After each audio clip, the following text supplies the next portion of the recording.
네, 파트 1에 이어서 두 번째 이야기를 좀 하고 싶은데요. 앞서서는 현재를 살고 있는 작가들의 이야기, 현재에 좀 초점을 맞춰서 이야기했고요.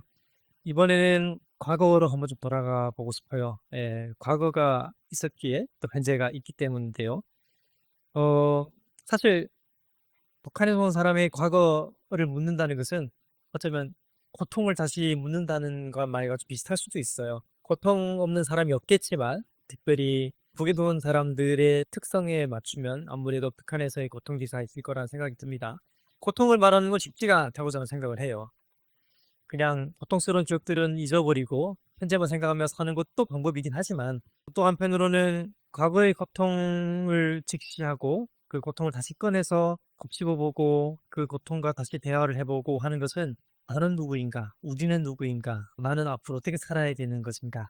이런 치유의 과정이 될 수도 있다라고 저는 생각을 합니다. 두 분이 쓰신 책을 읽어보면서 좀 고통스러운 장면들이 굉장히 많았어요. 이소원 작가님의 사실 첫 번째 책 외롭지만 불행하진 않아 이 책을 읽을 때는 고통의 장면들이 있지만 많지는 않았던 것 같아요. 불편함을 읽을 때는 조금 더 고통스러웠습니다. 제가 아무래도 책을 보시면 아시겠지만 가정폭력에 대한 이야기 또 이제 성폭력에 대한 이야기 여러 가지 이야기가 있다 보니까 남성인 제가 다 이해할 수 없는 그런 감정들이 있어서 읽는 게 고통스러웠는데 아마 쓰는 건 얼마나 고통스러웠을까.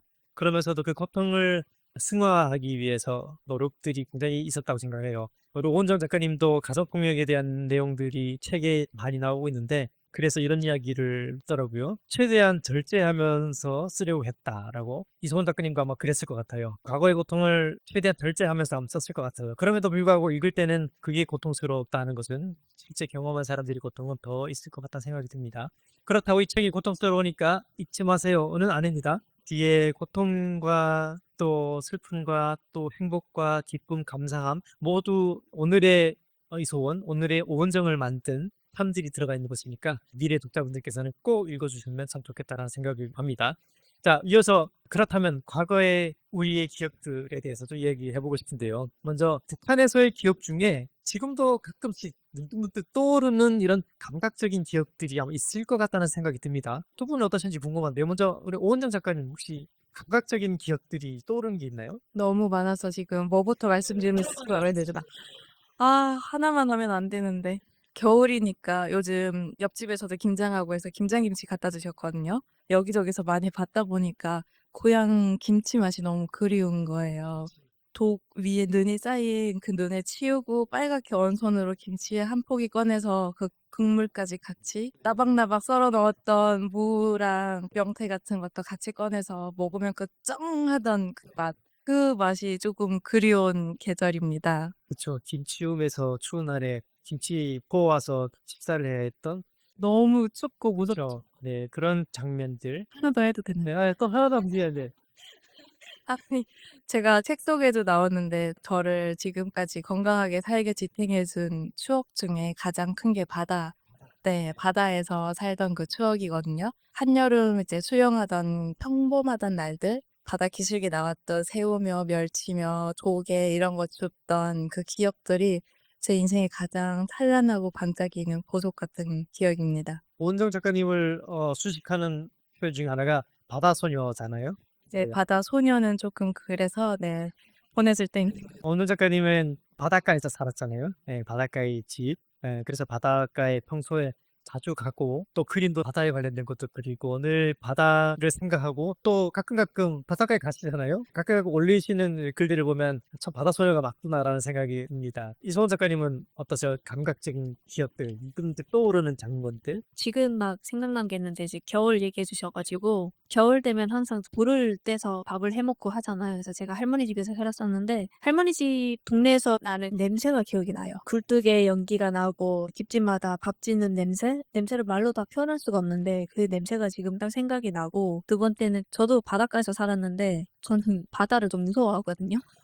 수영을 못해서 무서워하는데 큰 이모 집이 완전 바닷가 앞쪽에 있었어가지고 화대라고 거기서 이제 기억나는 게 숭어가 이렇게 죽어가지고 떼로 이렇게 나왔던 그게 좀 지금 기억에 나네요. 그래서 막 그냥 손으로 집어왔던 기억이 나요. 꽤 파도가 세게 쳐가지고 애들이 기절을 했는지 혼자 좋으셨어요? 네, 진짜 부럽던 애야. 저도 한번 숭어를 주웠었는데 민물에도 올라가잖아요. 숭어가 알을 쓸고 내려오거나 그러면서 얘가 눈을 이렇게 막이 씌운다고 들었어요. 바닷물에 들어오고 이 민물에 올라갔다 내려오면서 그러면서 죽는 경우가 있더라고요. 아니면 투망해서 그물에 이제 스쳐가지고 죽은 채로 떨어져 나오거나 물고기 전문가시네요. 네. 오은정 작가님 책을 읽다 보면은 바닷가에서 물고기를 경쟁적으로 잡는 이 장면들이 나오는데요. 네, 역시 바다의 가를 100% 쓴다신 것 같아요. 이성훈 작가님 이제 숭어 때 물고기 얘기를 하셨는데 저도 그런 기억이 있습니다. 저는 바닷가는 아닌데 저는 이제 아오지 출신인데 아오지라는 곳은 나름 국가기관 산업들이 있는 곳이에요. 청광도 있고 군수공장도 있고 또는 화학공장도 있고 이런데 북한이라는 곳이 아직 환경에 대해서 민감하지 않은 사회예요. 그러다 보니까 공장 폐수들을 강가에 그냥 막 배출시켜요. 저희 집지가 바로 강이 있었는데 수시로 강물이 시뻘겋색으로 변해요. 화학공장에서 폐수를 강가에 방출하다 보니까 물고기가 다 죽은 채 떠내려오는 거예요. 그걸 잡겠다고 막 옷을 벗어서 잡아서 집에 가져왔는데 기름 냄새가 너무 나는 거예요. 그래도 그거 먹겠다고 막 이렇게 애써서 물고기를 세척하던 기억, 이런 기억들이 나네요. 다들 한국 분들은 아마 연세가 있으신 분들은 비슷한 경험이 있을 수도 있는데 요즘 한국 사회에서 이런 이야기를 하면은 되게 신기한 이야기이기도 해요. 그렇죠? 신기하기도 하면서. 다음으로는 이성훈 작가님께서 궁금한데 북한을 떠나기로 결심했을 때 아무래도 두려웠을 것 같아요. 그때 감정들이 어떠셨는지도 좀 궁금해집니다. 저는 그냥 거기서 나와야지 했던 생각은 사실 없었어요. 좀 힘들지만 되게 살기 어렵지만 잘 살고 있었거든요. 근데 먼저 탈북한 엄마가 이제 전화를 주면서 탈북하게 되는데 사실은 두려움도 분명히 있었지만 두려움보다 더 컸던 거는 미안함이었던 것 같아요. 왜냐면 이제 사실 제가 어떻게 보면 하나밖에 없는 가족인 동생을 거기 두고 엄마를 만나러 가야 되니까 이게 너무 미안한 거예요. 근데 사실 동생한테는 거짓말하고 온 거거든요. 이게 책에도 나오는데 제가 엄마를 만나러 간다고 얘기할 수가 없는 거예요. 근데 동생은 이미 알고 있더라고요. 엄마 만나러 가서 언니는 다시 안 올 거라는 걸 이제 알고 있었는데 그 동생에 대한 미안함이 두려움을 이겼던 것 같아요. 두렵기도 했지만. 그래서 지금까지도 좀 미안한 마음이 커요. 가족과 이별을 한다는 건 쉬운 결정이 아닌 것 같아요. 늘 부채감 같은 게 남아있기 때문에. 원정 작가님은 어떠셨어요? 저는 성공할 줄 모르고 탈북에 성공할 줄 모르고 네. 무조건 한 번은 실패할 거라고 생각을 하고 기출문제 풀듯이 한번 떠나보는 거야라고 생각하고 집을 나섰어요. 그래서 제가 그때 17살이어가지고 성공을 못할 거라고 이제 확신을 했기 때문에 동생이 아프기도 했고 동생을 두고 저 혼자 먼저 떠났거든요. 근데 그게 성공을 해버렸네요.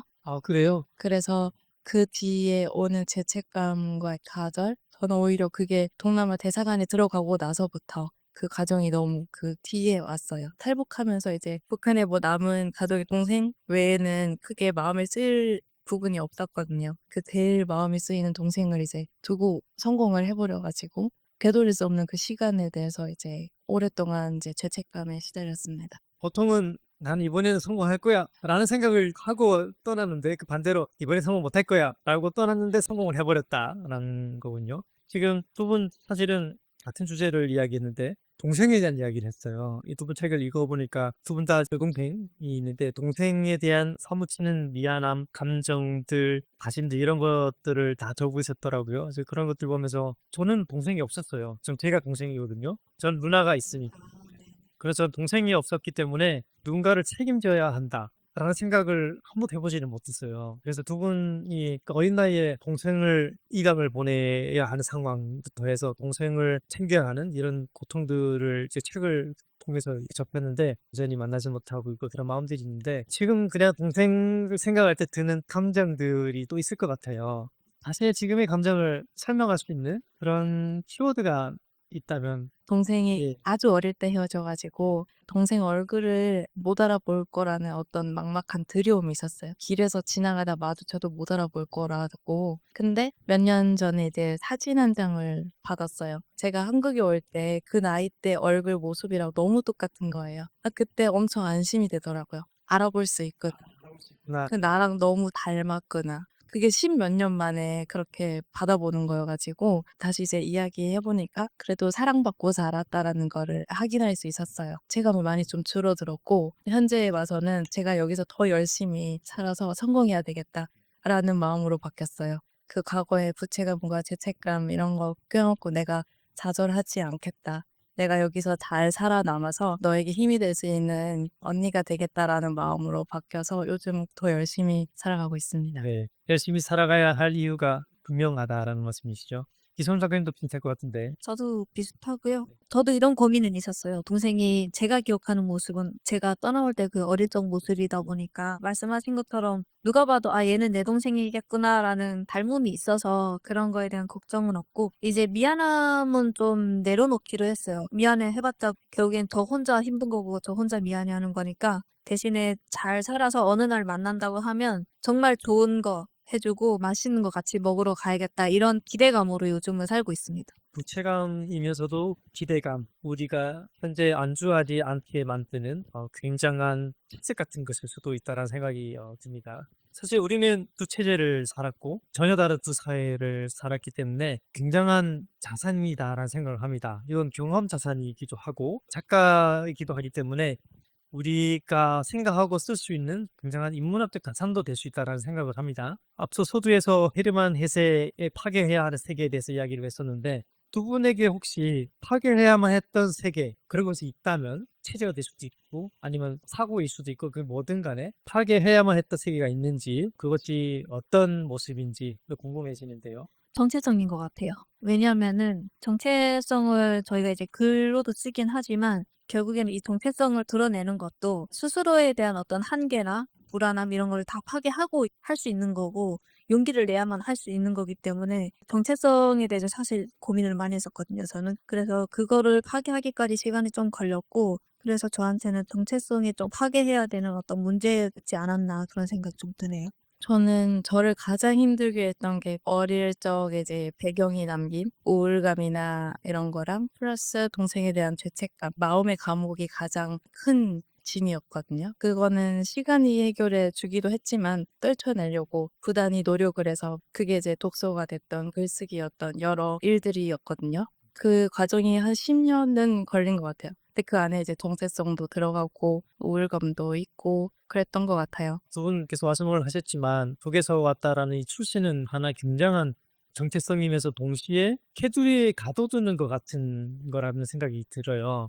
두 분은 글을 쓰셨고 자신들이 북한 출신임을 다 드러내놓고 글 쓰고 활동을 하기 때문에 그 출신을 드러낸다는 것 자체가 자기가 그 정체성에 허물되지 않고 벗어났다는 얘기라고 저는 생각을 해요. 여전히 그 정체성을 벗어나서 우리를 가두고 있는 이 정체성을 파괴하고 지금은 새로운 정체성, 새로운 삶을 쓰고 있다라는 생각이 들어서 사실 우리는 북한이라는 곳은 굉장히 전체주의고 획일적인 사회잖아요. 근데 한국은 또 정반대잖아요. 경쟁이 또 치열하기도 하고 결국 이 두 가지 극과 극의 사회적 위치 또는 감정들 우리는 부딪히면서 살고 있는 거 아닌가라는 생각이 들어요. 한국은 북한과는 또 다르게 답답함 이런 것들이 있을 것 같다는 생각이 들어요. 두 분도 아마 느끼실 것 같은데 그런 생각들이 좀 드시나요? 제가 이제 북한과 이곳에서 이제 처음 밑바닥도 아니고 지하층에서부터 시작한 삶이어서 어디 가서든 내 삶을 꾸려나갈 수 있다라는 확신이 있는 것 같아요. 제가 한국에 와서 이제 살면서 터득했던 부분 그리고 북한에서도 살아남고 운이 좋아서 탈북에 성공했지만 모든 그 과거를 되짚고 보면 저의 미래에 대한 확신이 생겼어요. 그걸로 인해서 평소에 장난처럼 엄마한테도 말하고 그러는데 나는 한번 로또에 당첨된 거여가지고 아마 로또를 사도 당첨이 안 될 거라고 그러거든요. 저의 어떤 과거의 모든 것들이 저는 많은 것들을 얻는 경험이었어가지고 그게 그냥 제 자산으로 남은 것 같아요. 경험. 두 사회를 경험했기 때문에 바라보는 시선은 조금 다를 수밖에 없을 것 같아요. 왜냐면 같은 걸 봐도 생각하는 게 다르고 비교할 수가 있는 거기 때문에 그런 면에서 좀 말씀하셨듯이 여러 가지로 큰 자산이 살아가는 데 있어서 되고 있고 이게 북한이 지금 한국 사회보다 한 20-30년 정도 좀 이렇게 떨어져 있잖아요. 이게 발전 같은 게. 웃긴 얘기로 저희 남편이 저랑 동갑이에요. 저는 이제 남편이 경험하지 못했던 거를 저는 북한에서 경험을 했고 근데 제가 경험했던 북한에서 경험했던 게 저희 남편의 부모님 세대 똑같더라고요. 그래서 가끔 부모님이랑 얘기를 하면은 뭐 옛날에 잠자리를 거미줄에 잡았던 거를 얘기를 하면 남편은 몰라요. 저는 그게 무슨 말인가. 잠자리를 그렇게 잡는 근데 아버님은 아시더라고요. 그래서 그런 걸 보면서 되게 시간 여행하는 것 같은 느낌도 들기도 하고 좀 재미있는 것 같아요. 저도 비슷한 것 같은데 드라마 응답하라 1988 있잖아요. 굉장히 재밌게 봤어요. 덕선아, 정봉아 와서 밥 먹어 이러면은 앞집에서 뛰어나와서 밥 먹고 그러잖아요. 딱 저희가 북한에서 살 때 모두가 이제 친하고 서로 알기 때문에 김치도 갖다 주고 된장도 갖다 주고 서로 이러잖아요. 그 드라마를 보면 굉장히 정겨웠어요. 딱 제 세대였다는 생각이 들거든요. 근데 그게 지금 한국의 이소원 작가님 말씀하신 것처럼 부모님 세대라는 말이죠. 그만큼 오늘의 북한은 한국의 문화적 시대적 변화로 봤을 때 한 세대 정도 뒤에 있다라는 생각이 들어요. 근데 저는 이게 가끔은 올드하다라는 생각을 하면서 동시에 저희만 아는 거니까 이런 것들이 장점이 되기도 하고 북한을 경험했고 남한을 경험했기 때문에 두 사회의 장단점도 잘 볼 수 있다라는 생각이 들어요. 어떤 사람들은 북한의 장점이 있냐? 라는 질문을 하기도 하는데 장단점 좋고 나쁨을 떠나서 그것에서의 삶 그 자체를 우리가 경험을 했기 때문에 모든 삶은 전 가치 있다라고 저는 생각을 해요. 과거의 삶을 가지고 오늘의 삶을 또 이야기할 수 있다는 것은 엄청난 장점이자 자산이 되지 않을까라는 생각이 들어서 독자분들 중에 부모님 세대 분들은 이런 책들을 읽으면 좀 더 이해가 되지 않을까라는 생각도 들어요. 실제로 책을 저희 부모님 세대들이 훨씬 많이 보실 겁니다. 젊은 사춘기보다는 네. 어쩔 수 없이 책의 내용들은 고통에 대한 내용들도 있다 보니까 우리의 기억이 또 한국에 살고 있는 또래들과는 전혀 다른 기억이니까 공감이 안 될 수도 있다는 생각이 들어요. 책에서도 여러 가지 고통 또 트라우마를 적으셨는데 상처를 글로 쓴다는 게 어려웠을 것 같아요. 근데 그 쓰는 과정이 치유가 됐는지 본인들에게 아니면 또 그 글을 쓰면서 오히려 좀 더 고통스러운 노동이었는지 어떠셨어요? 작가의 말에 이제 살고자 쓰기 시작한 것이 욕심이 되어 여기까지 왔다는 말을 썼었습니다. 처음에 제가 글을 쓰기 시작한 거는 이제 제 안에 이제 있는 그 감옥들로부터 벗어나고 싶어서 제 안에 있는 그 우울감과 이제 그런 감정들을 벗어나고 싶어서 쓰기 시작했는데 저에게 조금씩 숨 구멍을 열어주더라고요. 그래서 더 열심히 쓰게 됐고 그 결과 지금 건강한 제가 있는 걸 봐서는 글쓰기가 가장 큰 치유였다고 생각을 합니다. 어렵거나 마음이 힘드신 분들에게 이제 글쓰기를 계속 해보라고 권유하거든요. 제가 이제 그 경험을 했기 때문에 그 과정이 쉽지만은 않았어요. 그 치유 과정이 있었기 때문에 공개할 수 있는 용기도 생기더라고요. 원전 작가님 책을 읽으면서도 사실은 저도 책을 썼지만 또 많은 사람들이 책을 쓰지만 자기 개인사, 자기가 개인적으로 내면적으로 겪었던 상처들을 끄집어내서 대중 앞에 드러내는 것은 어려웠을 것 같다는 생각이 들거든요. 다시 돌아보면 치유가 됐을 거다라는 생각이 듭니다. 우리 이소원 작가님은 어떠셨어요? 두 줄로 요약할 수 있을 것 같아요. 쓰는 과정은 고통이었고 결과는 치유였습니다. 네. 깔끔하네요. 네. 고통을 견디고 그 고통을 또 다시 한번 마주함으로써 완전한 치유가 되었다.